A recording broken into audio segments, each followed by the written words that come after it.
믿음의 열전 시리즈 세 번째 시간입니다. 여러분과 함께 여호사밧이라는 인물에 대해서 함께 보고자 합니다.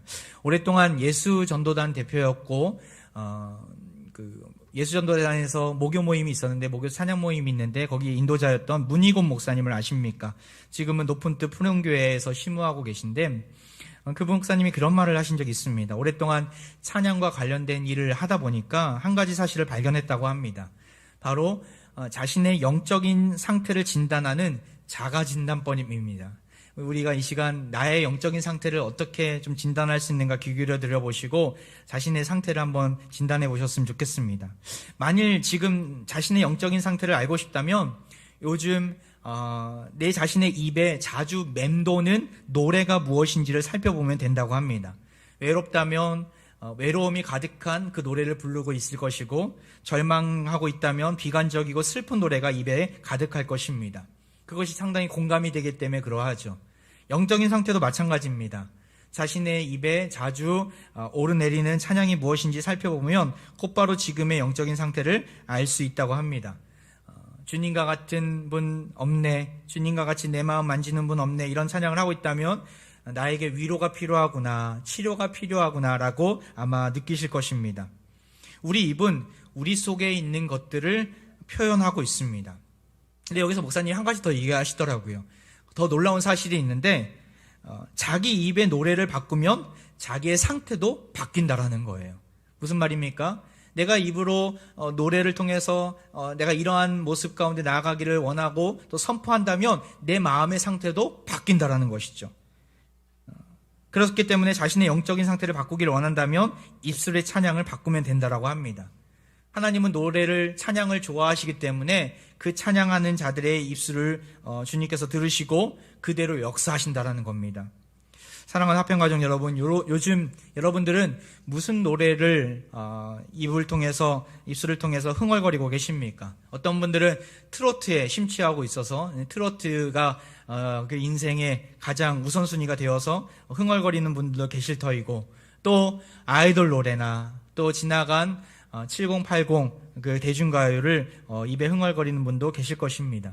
최근에 제가 세시봉이라는 영화를 봤어요. 예전에 한번 본 적이 있는데 또 나오더라고요, TV에 보니까. 그래서 그 세시봉 영화를 보면서 참 재밌었습니다.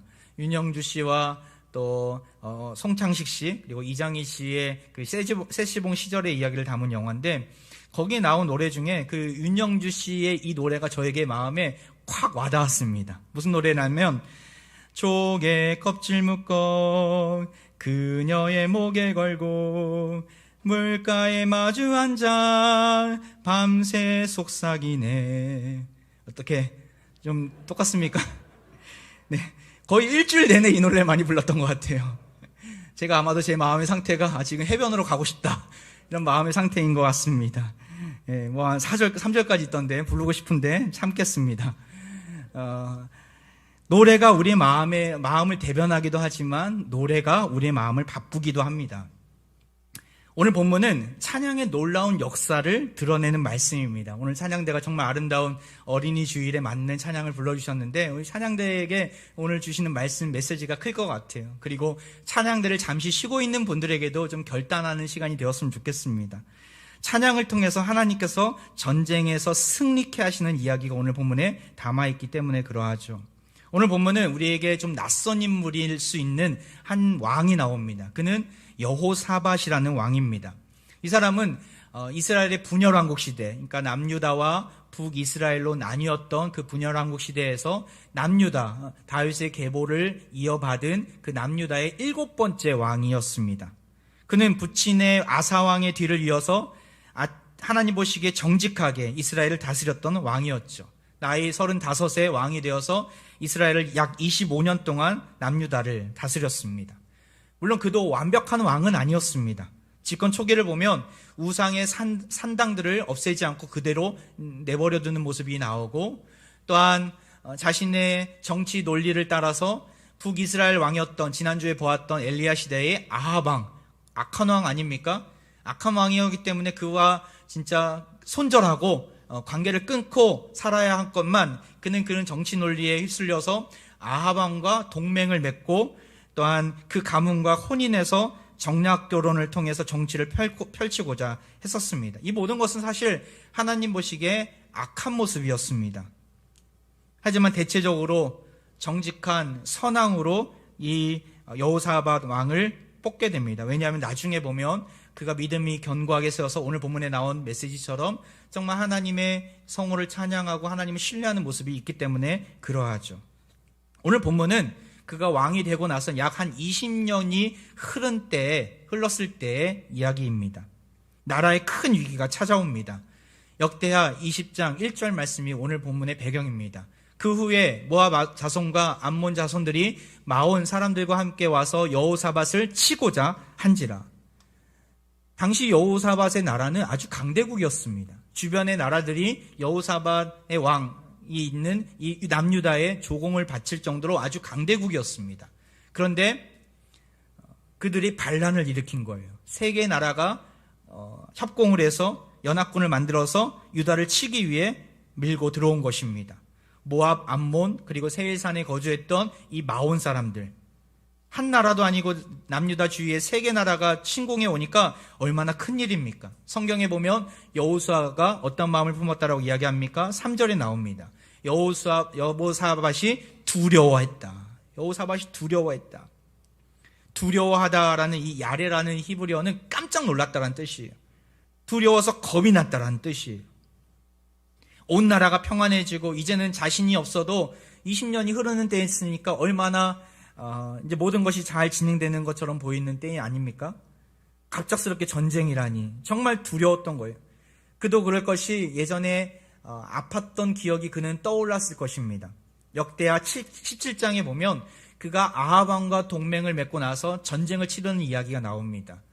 바로 아람 나라와 전쟁을 치르게 되죠. 길르앗 라못에서 아합과 여호사밧은 한 팀이 되어서 이 전쟁을 치릅니다. 그런데 안타깝게도 그때 북이스라엘 이 아합 왕이 활에 맞아 죽게 됩니다. 그런데 그것을 옆에서 똑똑히 보았던 자였어요. 다시 전쟁이라니. 그것도 한 나라가 아니라 세 나라가 연합해서 자신을 향해서 치고 밀고 들어오니까 얼마나 걱정이 되었겠습니까? 얼마나 두려웠겠습니까? 아합이 활에 맞아 죽어가는 모습을 옆에서 똑똑히 보았는데 그것이 트라우마처럼 그가 여겨졌던 것이죠. 그는 아합 왕이 취한 인간적인 방식으로는 승리를 거둘 수 없다라는 사실을 알고 있었어요. 그래서 두려움이 생겼지만 그는 바로 하나님의 방식으로 대비하게 됩니다. 3절 다시 한번 볼까요? 여호사밧이 두려워하여 여호와께로 낯을 향하여 간구하고 온 유다 백성에게 금식하라 공포하며 하나님께 얼굴을 들어서 하나님께 간구하게 됩니다. 그리고 금식을 온 백성들에게 선포하게 됩니다. 여호와의 전에 앞에 나가서 그는 기도하게 됐는데 그 뒤에 보면 기도의 내용이 쭉 나옵니다. 그 중에 기도의 내용의 핵심과 같은 말씀이 12절에 나와 있는데 우리 같이 한번 읽어볼까요? 시작. 우리 하나님이여 그들을 징벌하지 아니하시나이까. 우리를 치러 오는 이 큰 무리를 우리가 대적할 능력이 없고 어떻게 할 줄도 알지 못하고 오직 주만 바라보나이다 하고.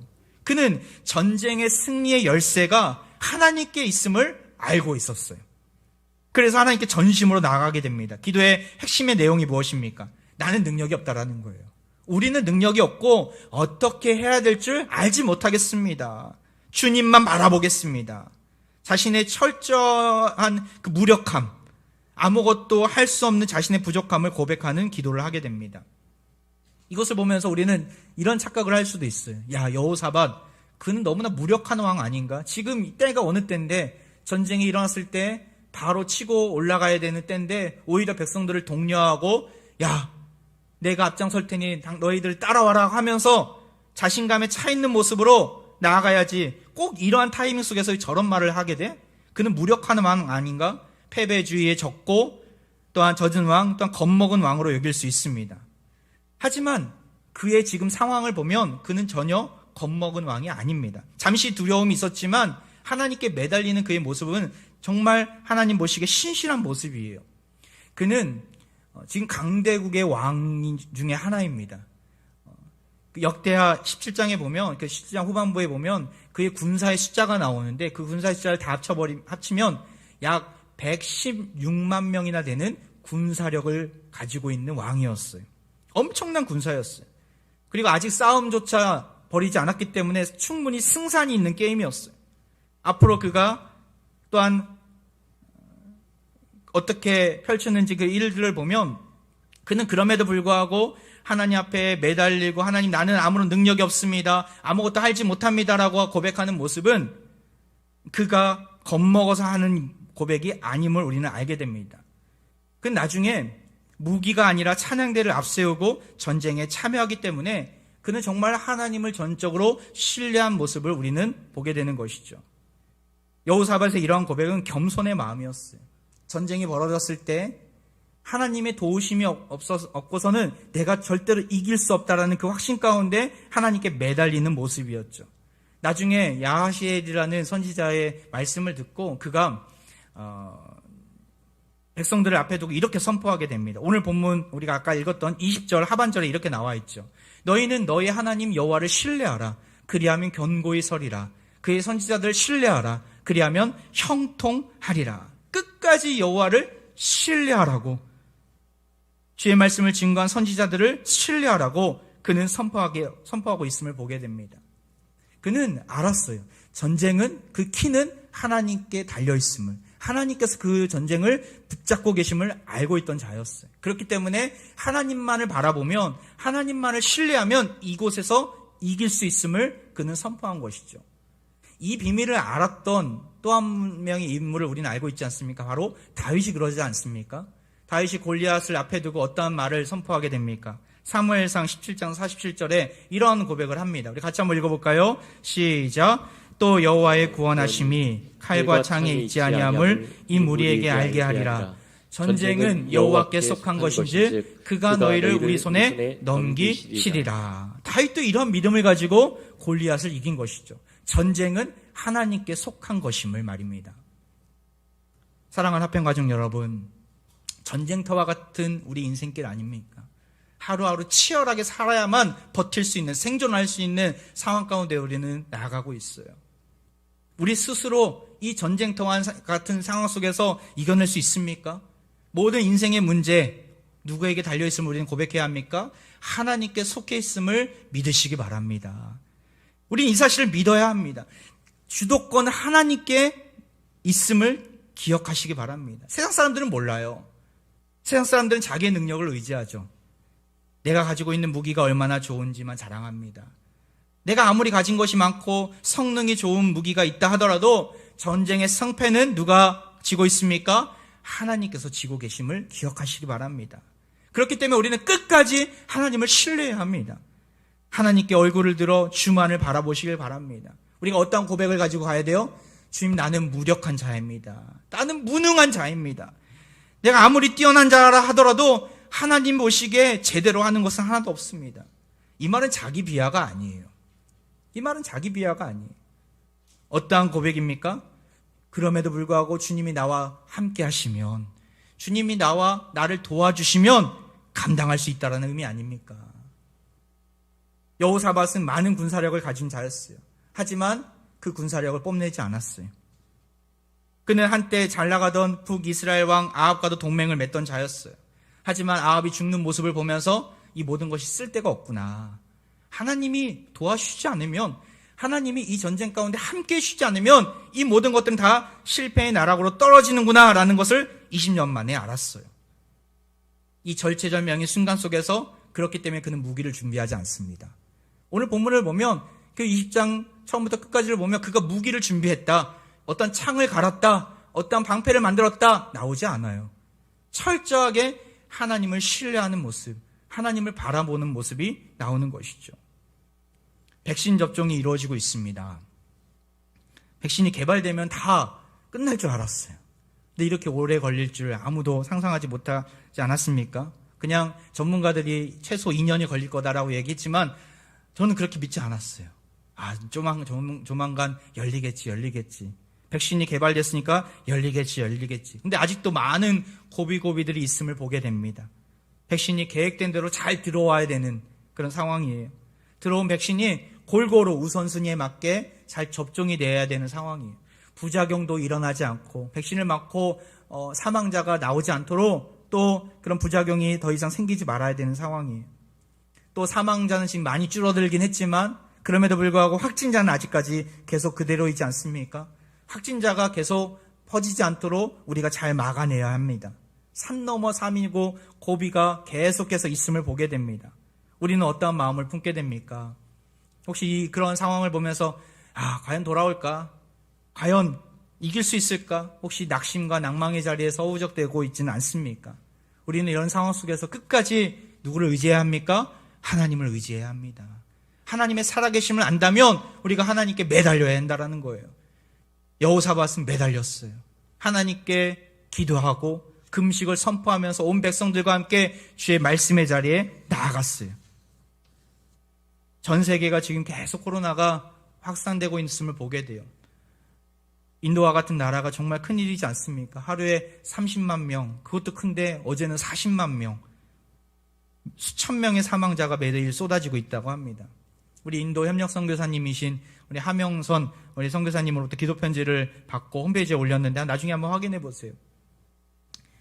2차 코로나 팬데믹이 정말 생각보다 너무나 빠른 속도로 진행되고 있고 변이 바이러스 때문에 쉽지가 않다는 거예요. 백신을 접종을 해도 계속 감염이 되고 있다는 거예요. 또한 선교사님이 사시는 마을까지 확진자가 많이 발생이 돼서 몇몇 선교사님들이 벌써 감염이 되어서 지금 격리 중이라고 합니다. 우리가 함께 기도하지 않고서는 이 위기를 돌파해 나갈 수 없음을 보게 됩니다. 선교사님이 기도 편지를 우리에게 보냈을 때 우리는 기도해야 합니다. 함께 동역해야 합니다. 우리 민족뿐만 아니라 전 세계 전염병이 사라지게 될 것을 우리는 바라보면서 하나님께 매달려야 하는 것이죠. 세계를 품은 그리스도인, 말로만 세계를 품는 것이 아니라 그런 실질적인 기도 제목이 왔을 때 나 몰라라 하는 것이 아니라 내 가족이 또한 내가 걸렸다라고 생각을 하고 우리는 같이 함께 기도로 동역해야 합니다. 그러할 때 하나님이 일하시고 그러할 때 우리 기도를 통해서 하나님이 역사해 주실 것입니다. 전쟁은 하나님께 속한 것임을 우리는 결코 잊지 마시기 바랍니다. 우리 자녀들에게도 이걸 알려주셔야 돼요. 그냥 우리 어른들만 이 기도 제목을 듣는 것이 아니라 자녀들에게도 지금 이런 상황인데 우리가 기도하지 않고서는 설 수가 없단다. 어린 자녀들에게 그것을 지금부터 함께 나누고 공유해야 이 아이들이 자라났을 때 나만 아는 인생이 아니라 전 세계를 품고 하나님 나라를 품고 아름답게 세워져가는 우리 다음 세대들이 될 것을 믿습니다. 우리 자녀들에게 나눠주셔야 돼요. 신앙의 부모님이라면 말입니다. 여호사밧도 그랬어요. 여호사밧도 이 위기가 닥쳐왔을 때 혼자 품지 않았어요. 혼자 이것을 해결하려고 하지 않았어요. 저는 그 역대하 20장 이 말씀들을 처음부터 끝까지 쭉 보면서 오늘은 우리가 일부분만 읽었지만 온 백성들이 다 참여하는 모습을 보게 돼요. 어린 아이들까지 말입니다. 한번 볼까요? 5절 말씀이에요. 여호사밧이 여호와의 전 셋들 앞에서 유다와 예루살렘의 회중 가운데 서서 모든 회중이 몰려들었다는 거예요. 13절에 보면 유다 모든 사람들이 그들의 아내와 자녀와 어린이와 더불어 여호와 앞에 섰더라. 말씀 앞에 야하시엘 그 말씀의 대언자를 앞에 두고 어린아이까지 그 자리에 왔다라는 거예요. 18절에 보면 그 말씀을 듣고 어떤 반응을 보입니까? 여호사밧이 몸을 굽혀 얼굴에 땅을 대는 모습을 보이니까 온 유다와 예루살렘 주민들도 여호와 앞에 엎드려 경배하는 모습. 온 백성들이 기도의 자리, 금식의 자리로 나간 것이죠. 어린 아이들까지 말입니다. 위기 앞에서는 남녀노소가 없습니다. 위기 앞에서는 함께 기도하고 한 마음으로 나아가야 하는 것이죠. 그렇기 때문에 위기가 찾아왔을 때 그 위기는 어떤 위기를 우리에게 줍니까? 힘들지만 고통을 안겨다 주지만 또 때로는 우리 공동체를 그 가정을 똘똘 뭉치게 만들어줍니다. 다음 세대들에게 믿음을 극복하는 신앙의 아름다운 부모의 모습을 보여줄 수 있는 절호의 기회가 되기도 합니다.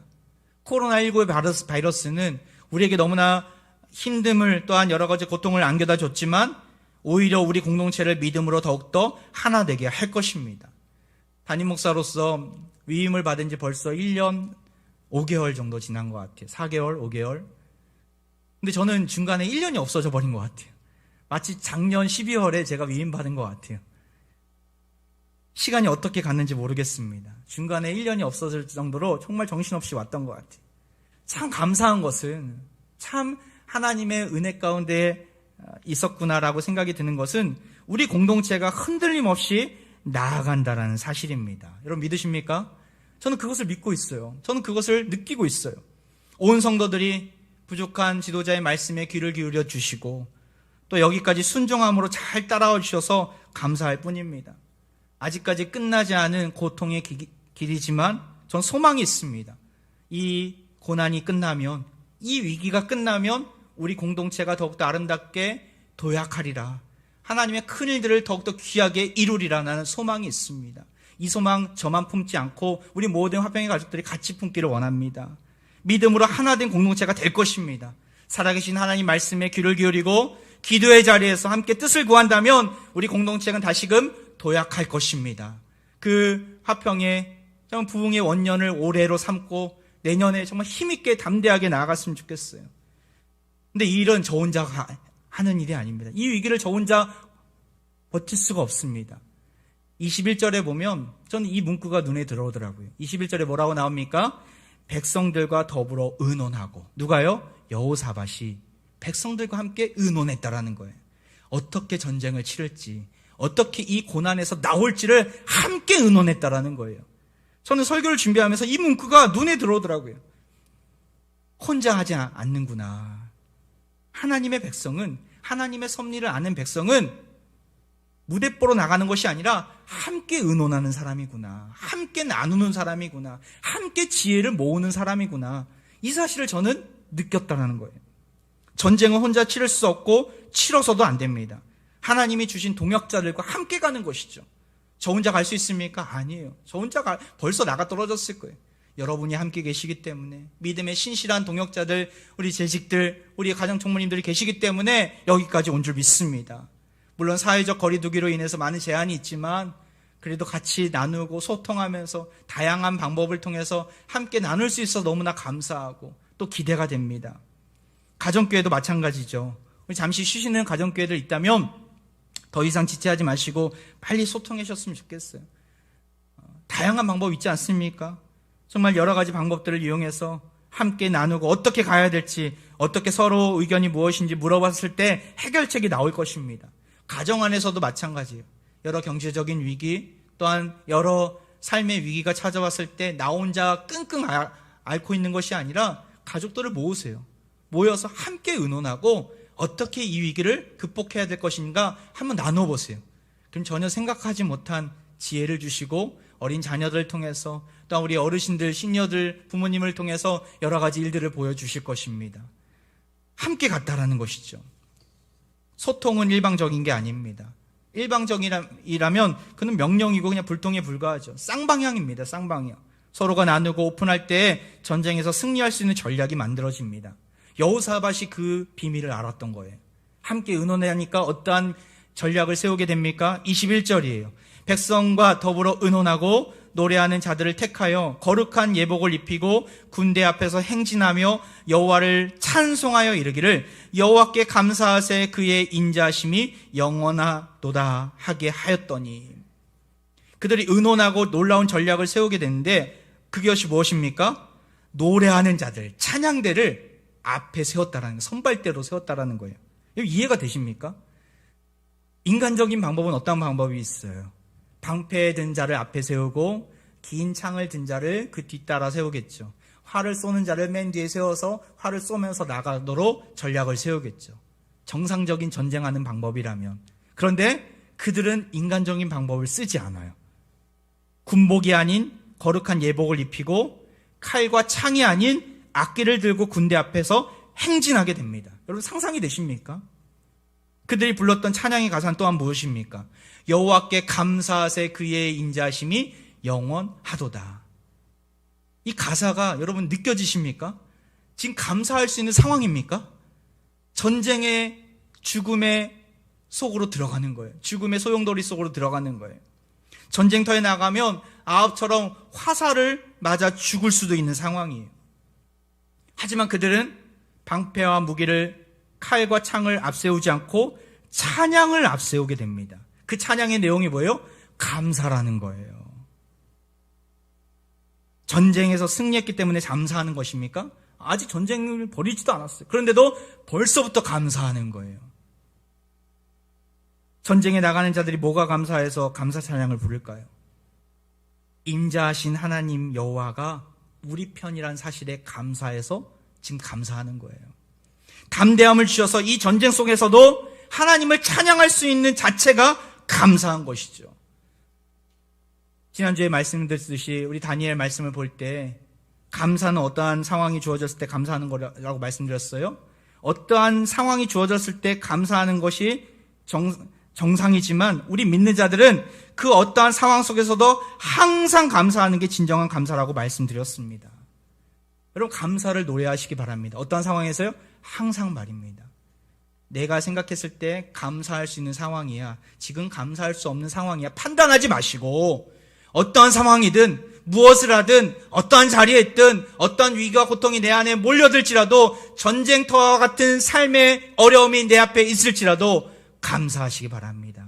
감사의 찬양을 부르시기 바랍니다. 그러할 때 승리하게 된 줄 믿습니다. 그러할 때 살 길을 열어주신 줄 믿습니다. 하나님은 그러한 분이시라는 거예요. 감사하다, 감사하다. 참 우리 어르신들, 아름다운 노년을 맞으시는 시니어들 보면은 그 입술 가운데 항상 뭐가 있냐면 감사가 있더라고요. 감사가. 제가 은혜 받아요. 무엇이 그렇게 감사한지 항상 감사하다, 감사하다. 제가 큰 도전을 받게 되더라고요. 죽겠다, 못 살겠다, 힘들다, 빨리 죽었으면 좋겠다, 너 죽고 나 죽자, 이런 분이 없어서 너무 감사하더라고요. 감사하면 감사할 수밖에 없는 길이 열릴 줄 믿습니다. 감사하면 마음의 평강을 주실 것을 믿습니다. 이런 감사의 찬양으로 나아갔다라는 거예요. 그러니까 어떤 일이 벌어져요? 22절. 그 노래와 찬송이 시작될 때 여호와께서 복병을 두어 유다를 치러 온 암몬 자손과 모압과 세일산 주민들을 치게 하심으로 그들이 패하였으니. 23절. 곧 암몬과 모압 자손이 일어나 세일산 주민들을 쳐서 진멸하고 세일 주민들을 멸한 후에는 그들이 서로 쳐 죽였더라. 무슨 일이 벌어진 거예요? 자중질환이 벌어진 거예요. 복병, 어떤 복병인지는 성경에 자세히 나오지는 않아요. 성경학자들의 의견들이 분분합니다. 여하튼 하나님이 도우셨다는 것이죠. 하나님이 도우시니까 어떤 일이 벌어져요? 지금 세 부류의 나라가 연합되어 있지 않습니까? 두 부류가 합쳤어요. 암몬과 모압이. 그리고 나머지 한 부류, 이 마온 사람들, 그러니까 세일산의 주민들을 진멸해요. 서로 한 팀이었는데 서로가 서로를 죽이게 돼요.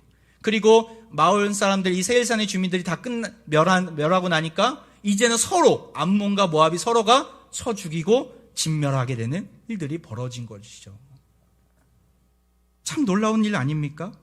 찬양대와 유대 군대가 이제 적진에 이제 도착했는데 무슨 일이 벌어졌어요? 이미 다 죽은 거예요. 시체뿐이었더라. 성경에 나옵니다. 나중에 한번 보세요. 그냥 탈취물, 엄청나게 많은 재산들을 3일 동안 하루 만에 다 수거하지 못하니까 3일 만에 걷어가는 놀라운 일들이 벌어진 것이죠. 하나님은 살아계십니다. 하나님은 살아계십니다. 전쟁은 하나님께 속한 것이죠. 우리는 이 사실을 믿고 어떠한 상황이 있을지라도, 전쟁터 한가운데 있을지라도 어떠한 마음으로 나가야 돼요? 감사의 마음, 감사의 찬양을 부를 수 있어야 합니다. 바울과 실라가 그러했어요. 사도행전 16장에 보면 복음을 증거하다가 억울하게 누명을 쓰고 벌거벗긴 채 매도 많이 맞고 감옥에 다 갇히게 돼요. 얼마나 좌절이 됐겠습니까? 얼마나 낙심이 됐겠습니까? 그런데 그들이 한밤중에 한 일이 뭡니까? 사도행전 16장 25절. 한밤중에 바울과 실라가 기도하고 하나님을 찬송함에 죄수들이 듣더라. 뭐 했어요? 기도하고 찬송했다라는 거예요. 결국에는 지진이 일어나서 옥문이 열리게 되고 간수가 그 가족들이 예수님을 믿게 되는 놀라운 구원의 역사를 보게 되는데, 저는 기도하고 찬송하는 것도 대단한데 참 그 모습을 보면서 누가 들었다라는 것을 보게 됩니까? 죄수들이 듣더라. 죄수들이 누굽니까? 하나님을 알지 못하는, 하나님을 모르는 자들이 그 모습을 보았다라는 것이죠. 우리에게 시사하는 바가 너무나 큽니다.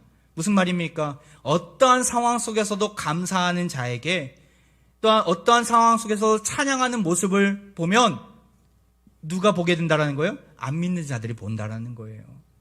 다른 이들에게 하나님을 소개하는 방법 중에 가장 확실한 전도법이 무엇입니까? 바로 고난과 위기 속에서도 감사하고 찬양할 수 있는 그리스도인의 태도와 표정인 것이에요. 예수님을 믿으라고 하지 않아도 자연스럽게 믿게 될 것입니다. 어떠한 모습을 보면서요?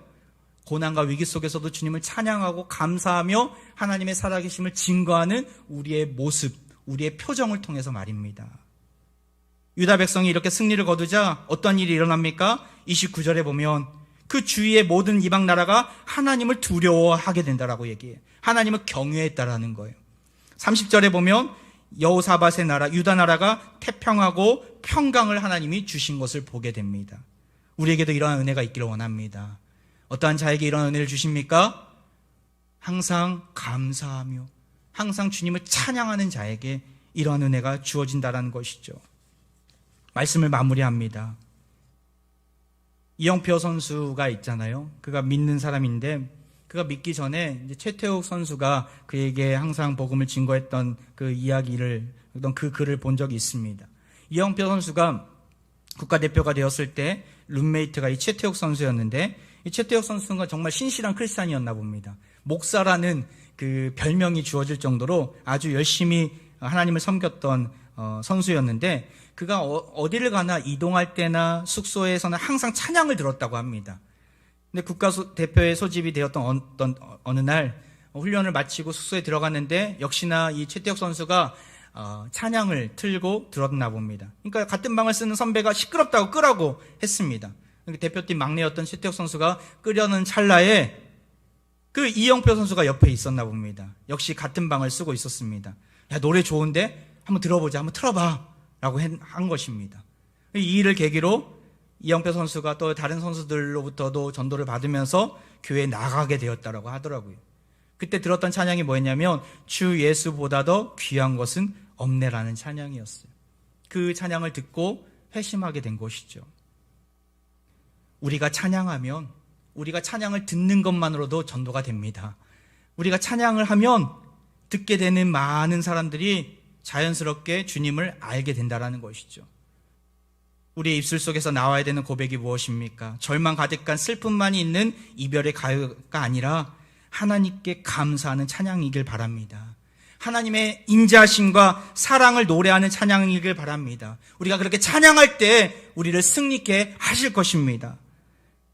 여호사밧은 전쟁통 속에서 찬양을 무기 삼아 승리를 이루었습니다. 바울과 실라는 감옥의 자리에서 심한 매질을 당하고도 찬양했을 때 놀라운 구원의 역사를 맛보았습니다. 우리가 찬양하지 못할 환경이 있습니까? 없습니다. 그 어떤 상황 속에서도 우리는 찬양할 수 있어야 합니다. 그러할 때 하나님께서 우리를 승리의 길로 인도해 주실 것입니다. 이러한 은혜가 사랑하는 합병가족들에게 있기를 주의 이름으로 축원드립니다. 이 시간 우리 같이 찬양하며 나갈 텐데요. 하나님은 우리의 피난처가 되십니다. 환난 중에 우리의 힘과 도움이십니다. 우리 믿음으로 고백하며 이 시간 여호와의 성호를 찬양하겠습니다.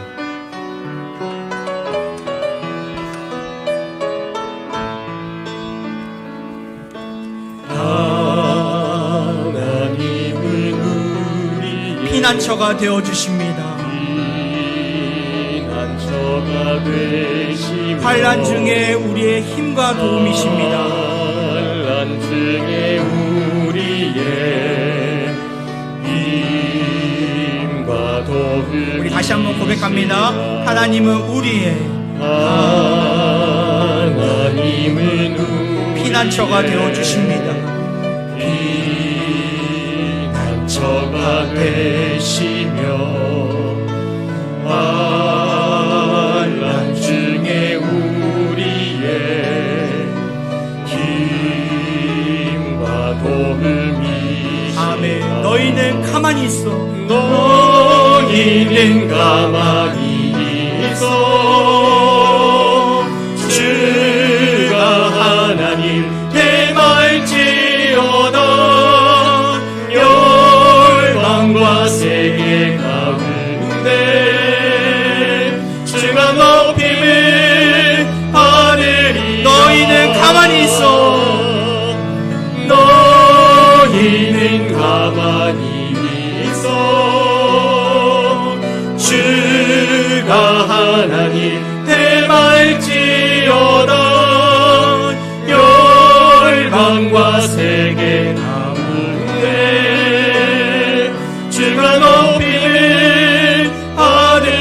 기도드립니다. 사랑합니다, 내 아버지. 사랑합니다 내 아버지. 우리 가슴에 손을 얹고 찬양합니다. 찬양합니다 내 원망 다하여 선포합니다 예수 그리스도 주님 오심을 기다립니다. 마지막으로 사랑합니다, 내 아버지. 사랑합니다 내 아버지. 찬양합니다 내 원망 다하여 선포합니다 예수 그리스도 주님 오심을 기다리며. 우리의 피난처가 되시는 하나님 아버지, 오늘 말씀을 통해 고난과 위기 앞에서 우리가 마땅히 해야 할 일을 알게 하시니 너무나 감사드립니다. 위기 앞에서 좌절의 늪에 빠져 주께 감사하기는커녕 불평과 불만으로 가득했던 우리를 용서해 주옵소서. 간절히 주를 찾기보다는 무기력한 모습으로 세상의 칼과 창을 의지했던 우리의 믿음 없음을 용서해 주옵소서. 이제 이후로는 주만을 바라보겠습니다. 어떠한 위기가 있더라도 끝까지 주를 신뢰하겠습니다. 가족들과 함께 믿음의 공동체와 함께 이 위기를 극복하겠습니다. 감사가 가득한 찬양이 우리 입술 가운데 흘러넘칠 수 있도록 인도해 주시고 날마다 평강의 평강으로 지켜 주옵소서. 우리의 감사와 찬양을 통해 주를 알지 못하는 자들이 주께 돌아오는 놀라운 역사를 보여 주옵소서. 이 시간 몸이 아픈 부위에 자신의 손을 얹고 함께 기도합니다. 이 시간 육체의 온갖 질병과 고통과 아픔, 영적인 질병으로 신음하는 화평의 가족들이 상처 위에, 마음 위에 손을 얹고 기도합니다. 병이 낫기를 위하여 서로 기도하라. 의인의 강구는 역사하는 힘이 크다고 말씀하셨사오니 이 시간 함께 기도하오니 크신 치유의 역사를 보여 주옵소서. 주의 능력의 손을 붙들고 나아가오니 우리 환우들에게 일일이 찾아가셔서 만져주시고 손을 얹어 주옵소서. 이전보다도 더 강건한 모습으로, 완전한 모습으로 회복시켜 주옵소서. 치료의 근원이 되시는 예수 그리스도의 이름으로 간절히 기도하옵나이다. 아멘.